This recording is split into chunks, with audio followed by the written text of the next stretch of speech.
Welcome to History with Yokai Kuro. Don't forget to click like, subscribe, and share this episode with a fellow history lover. And now, on to tonight's episode, Japan, April 13th, 1612. On a tiny island known as Genryoshima, located between the larger islands of Honshu and Kyushu, a well-known samurai named Saki Kojiro stalks the shoreline, growing ever more incensed by the minute. He has an appointment, as it were, to fight another samurai in a one-on-one sword duel. The fight is an intensely serious matter, one that can, and often does, lead to grievous injury and death. Kojiro is an experienced samurai, the elite warrior class that, even at this point in the 1600s, has existed in Japan for centuries. He's a veteran of many such duels, and a highly acclaimed fighter known for his unique fighting style, one that is based upon his unique choice of weaponry. Kojiro employs a katana, the legendary long blade of the samurai, that is substantially longer and heavier than the standard sword. This has enabled him to strike with great power from greater range than all of his opponents thus far. He goes by the fighting name Ganri, meaning large rock style. It is rumored that Kojiro was the legendary swordsman Toda Saigon, who excelled in the use of the short blade known as the kodachi. The local story holds that after months of sparring with the local short blade, Master Saigon, Kojiro, adopted the long blade katana, a more cumbersome but powerful weapon, which better suited the young samurai's physicality. Another account holds that it was actually Kanamaki Jisai, himself a former student of Toda Saigon, who was Kojiro's teacher. Regardless of the origin of his fighting style, the results of Kojiro's natural proclivity and his efforts in training have become the stuff of local legend in recent years. In duel after duel, many of them being to the death, Kojiro has proven his skills and fortitude.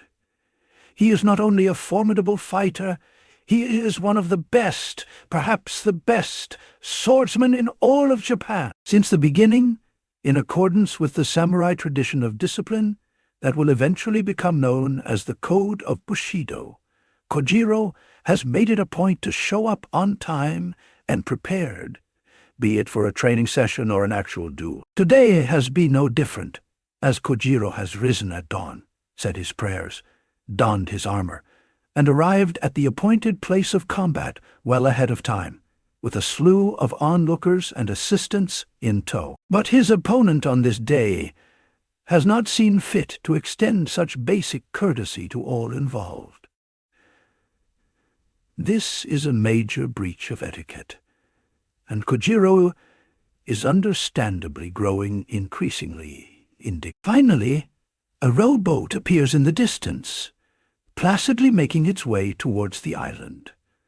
Though its arrival is by now hours late, the vessel seems to travel at the speed of someone on a sightseeing tour. Finally, the boat rides the gentle waves into the rocky shore, and out steps an austerely dressed, unkempt, and apparently unhurried man. His demeanor is workmanlike, seemingly almost bored, as though he has been in this exact same place 100 times before, in an austere location only minutes away from facing a highly skilled opponent in a fight that could be to the death. This is because he has. The man's name is Miyamoto Musashi, considered by many, if not most, to be the actual greatest swordsman in Japan. Considering the gravity of the situation at hand, his seeming lack of concern is palpably disconcerting. As he strides sure-footedly away from the rowboat, Miyamoto Musashi seems wholly unbothered by his obviously aggravated opponent. While Suzaki Kojiro cuts the expectedly imposing figure of a samurai, ornately adorned in polished armor, gleaming steel blade in hand, emanating an air of controlled fury, held in check only by his years of tireless training, Miyamoto Musashi is clothed in simple garments, with uncombed hair and eczema-scarred skin. However, despite his slightly puzzling appearance, he seems to possess the cold, hard demeanor of a hitman. Perhaps the most striking feature of the enigmatic warrior making his way towards his opponent now is what he lacks: a sword of his own. Instead, he carries a boat oar that he has spent the preceding few hours carving into a crude, makeshift wooden katana. In this world of ritual and respect, Musashi has introduced an element of unadulterated chaos. But in such chaos lies Musashi's strategic, calculated genius, a genius he has fostered over the preceding decades in a life that will ultimately become the stuff of Japanese legend. Miyamoto Musashi was born Shinmin Musashi, no Kami, Fujiwara, no Haranobu, in either the Harima province or the Mimisaka province in the year 1584. His father, Shinmin Monisai, was himself a legendary swordsman and martial artist. Musashi was trained from an early age in both the ways of armed and unarmed combat. But it was at the age of only 7 that his father cast him into the streets after an argument, not allowing him to return. With Musashi's mother having passed away only a few years earlier, he was now relegated to fending for himself.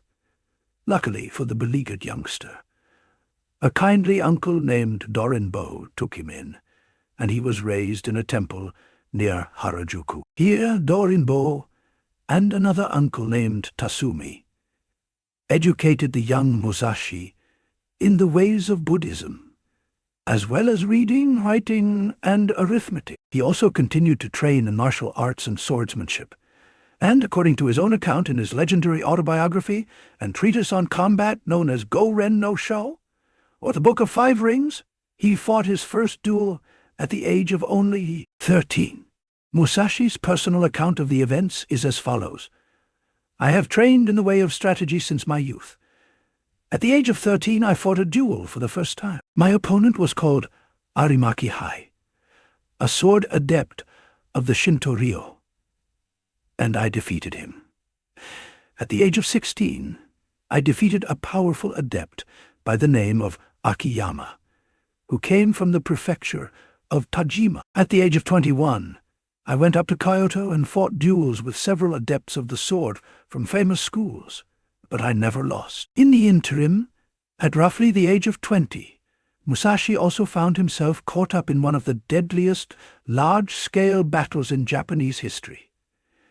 In the year 1600, war had ignited between the Toyotomi and Tokugawa clan. Musashi had fought on the side of the Toyotomi in what was known as the Army of the West. He is reported to have participated in the defense of Gifu Castle, the assault on Fushimi Castle, and the devastating defeat suffered at the Battle of Sekigahara. During the Battle of Sekigahara, Toyotomi's Army of the West was decisively routed, and its forces dispersed as the men fled into the surrounding villages and countryside. According to legend, Musashi had sought refuge in the wilderness surrounding Mount Haiko, or Haikosa. Here, he trained relentlessly, refining the martial skills he had learned as a child. Over the coming years, he would build his reputation as a formidable fighter as he traveled Japan to compete against other samurais in duels. Though not all duels were to the death, unless this stipulation had been previously agreed to by both combatants, injury was not uncommon, and the damage done to one's reputation was often seen by many as worse than death. As the years passed, Musashi built a progressively more formidable reputation as not only a skilled fighter, but an innovator and a refiner of techniques, as well as a deeply contemplative warrior. He would continue to live a vagabond-like existence until 1611, where he had begun to frequent the Meiyohinji Daishin Inn, where he had met a man who served as the vassal to Lord Hokusawa Tadaoki, a powerful local lord who had been given charge of northern Kyushu. The man was named Nagaoka Saido. The two men developed a friendship at the temple, as Saido was well aware of Musashi's reputation, and was likely an admirer of his skills as well. Some sources cite Saido as the critical proponent of the duel between Musashi and Kojiro, arguing repeatedly that the time had come to determine who was in fact the greatest swordsman in Japan. After the customary challenge and negotiation, the date of April 13, 1612, had been agreed to. Now, the day of the fight has arrived, and though the gathering of spectators has been expressly forbidden by civic officials, this has done little in the way of actually prohibiting onlookers from crowding onto the shoreline in hopes of catching even a glimpse of what will likely go down as the greatest samurai duel in history. Musashi, despite his unkempt appearance and detached, unbothered demeanor here on the rocky shoreline facing down his opponent,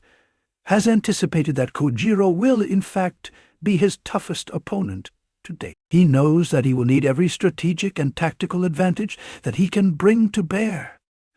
Thus, every action he has taken today, and every facet of his appearance, has been part of a cold, calculated plan meant to disrupt his opponent's mindset. Musashi has risen late, slowly eaten his breakfast, and made his way to the opponent's place of combat under condition of deliberate target. He has shown up not only late, and not only looking as though he has just rolled out of bed and virtually unarmed, save for the boat oar that he carries. Though all of these affronts to the samurai code would seem to the casual observer to have set Musashi up poorly for potential success, in this rare instance, the inverse is proving true. Kojiro, one of Japan's most experienced and adept swordsmen, has come prepared for the high-stakes matchup under the auspices of normality, expecting tradition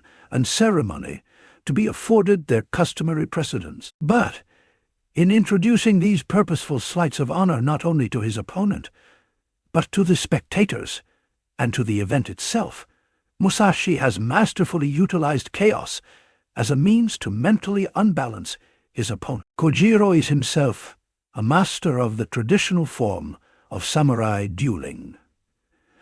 But Musashi, via a combination of foresight, experience, and natural-born disposition, has refused to cede even the most minute of strategic ground, preferring to defy social norms in the interest of personal victory. In Japanese martial tradition, this is a nearly unheard-of instance. However, in keeping with the very core of samurai tradition, Musashi has taken great care in envisioning and enacting his detailed plan. Every aspect of the chaos being introduced by Musashi is purposely designed to impart a very specific psychological impact. Every skill that he will use to bring his vision to fruition has been carefully honed through years of rigorous training. Kojiro, not impressed by these factors, begins to berate his opponent for being late, chiding him and implying that he has done so out of cowardice. Still, in a fit of rage, Kojiro throws the scabbard of his sword into the water, indicating that he intends to fight to the death. Musashi, while aware of the meaning of the gesture, and, in fact, quite pleased that the strategy is working, assures Kojiro that this is just as well, as he will never have an opportunity to use his scabbard in this world again. Though these fights are generally officiated by a referee, the two warriors now circle each other, paying no attention to the opponent official, intent only on their opponent's destruction. As they move, both bring their weapons forward, with Kojiro taking a unique stance in which his hands are held high, baiting in for a strike which he plans to counter by capitalizing on his weapon's superior range. But the weapon Musashi wields is also part of his larger plan. He has carved the boat oar a mere few inches longer than Kojiro's sword, effectively nullifying one of Kojiro's greatest advantages. However, this scarcely perceptible tactic is lost amid the torrent of confusion and effrontery that Musashi has unleashed. In the midst of this, though, Musashi's demeanor remains that of a laborer on a worksite, not in the least caught up in the ire of his opponent, not to mention the crowd and officials whom he has also kept waiting. Musashi's eyes fade into a shark-like emotionless focus. Holding the boat oar out as a gauge for distance, Musashi makes no move to give Kojiro an attack to counter. Taking this as a further display of cowardice, Kojiro has now worked himself into a blinding fury. In Kojiro's mind, Musashi has not only deeply disrespected him, but he has wholly disregarded the samurai tradition of honor and respect between dueling opponents. Kojiro now decides that Musashi must not be allowed to besmirch the code that so many have lived by and died for. Now, he decides, is the time to cut this vagabond down once and for all for his insolence. Kojiro moves in a flash, charging forward in short, decisive steps as he whips his blade in a circular pattern known as the swallow's cut. Musashi, however, has rendered his next movements relatively unpredictable, as he has not taken up a traditional stance and is weighed down with a heavier than normal weapon. In a rare instance, Kojiro's cut misses, as Musashi sidesteps the elongated blade, by some accounts doing so by such a close margin that his headband is cut and falls to the ground. Now, in a decisive blow, akin to the local butcher dispatching an autumn hog, Musashi crashes down upon the skull of Kojiro with the bodder, striking him with several blows so powerful that the mere audible memory alone will haunt many onlookers present for days to come. Within seconds, the fight is over. Sasaki Kojiro, one of Japan's greatest samurai, now lies dead on a remote beach as a group of horrified onlookers and officials gaze at his gore-covered opponent in equal parts shock and awe. Miyamoto Musashi now stands Bodo in hand over his fallen opponent. In later accounts, Musashi will write of Kojiro as his greatest challenge and toughest opponent, and it can only be imagined the wash of relief, rage, and reverence that befell the nervous system of Japan's greatest duelist. But now is no time for sentimentalities. Though his genius will go on to fill the pages of one of the most seminal works in practical approaches to combat in history, genius is often not recognized in its own time. Such is the case now, as several of the onlookers are unhappy, and while many of the crowd indeed admire the showcase of skill and psychological gamesmanship they have just witnessed, Musashi is well aware that he has created a contentious situation, and that now would be the most prudent time to make his exit. And so, with little fanfare, Musashi jumps back into his rowboat with his paid oarsmen already in place for their return journey. With no more fanfare nor ceremony than the aforementioned local butcher, Miyamoto Musashi sits emotionless as the boat makes its way back to the main island. This duel will go down as one of the most seminal events in Japanese samurai history, as well as one of the turning points in Musashi's life. Saying the regrettable nature of losing one of Japan's greatest fighters simply to resolve an ego-driven quarrel, Musashi began more and more to contemplate the philosophical implications of fighting, and how he felt they should, or perhaps more aptly, that they must be applied to combat. Certainly, though, this is but one duel of many in the legendary career of Miyamoto Musashi, who would go down in history as perhaps the greatest samurai swordsman of all time, as well as a nationally revered figure. In a fitting twist, one that would likely suit both men, Sasaki Kojiro has also become a revered figure in Japan, known as a courageous, skilled warrior who ardently upheld the code of Bushido. But the tales of the many battles of Miyamoto Musashi, as well as the countless other legendary samurai and samurai battles, are for tonight, other stories for other times. Thank you for joining us on this episode of History at the OK Corral. Be sure to click the like button, share this episode with a friend, and become a subscriber. Also, if you'd like to support our work and gain early access to episodes, as well as ad-free viewing, you can become a member of this channel by clicking the join button below, or click the link in the description below to become a member on Patreon.